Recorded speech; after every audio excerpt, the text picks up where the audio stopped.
আচ্ছা, আপনার একটি ব্যাপার লক্ষ্য করেছেন?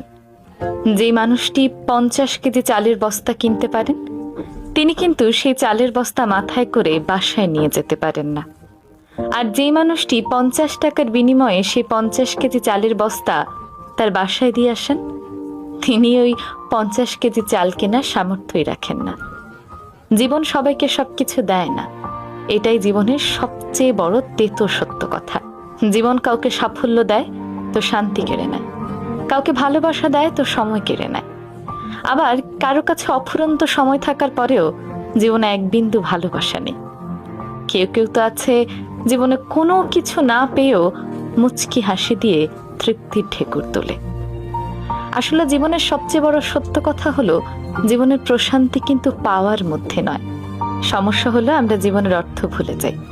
জীবনের মানে কিন্তু শুধু পাওয়া নয়, জীবনের মানে হলো যা পেয়েছি তাই নিয়ে বেঁচে থাকার চেষ্টা। সবাই সবকিছু পাবে না, তবে অর্থ সম্পদ এই জিনিসগুলোর মধ্যে সুখ লুকায়িত নয়। সুখ ভীষণ আপেক্ষিক জিনিস। অনেকে আছে দেখবেন লক্ষ কোটি টাকার সম্পদ নিয়েও মানসিক অশান্তিতে ভোগেন। আবার অনেকে রাস্তার ফকির হয়েও মানসিক শান্তি কিন্তু তার অনেক আছে।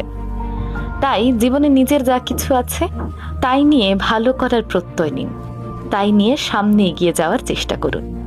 তখন দেখবেন আপনি যা পেয়েছেন তাই আপনার জীবনে আশীর্বাদ হয়ে ধরা দেবে। আর যদি সুখে থাকতে না পারেন, তাহলে আপনার জীবনে লক্ষ কোটি টাকার সম্পদ থাকলেও আপনি সুখে থাকতে পারবেন না। সুখ আসলে ভীষণ আপেক্ষিক জিনিস, সুখে থাকতে জানতে হয়।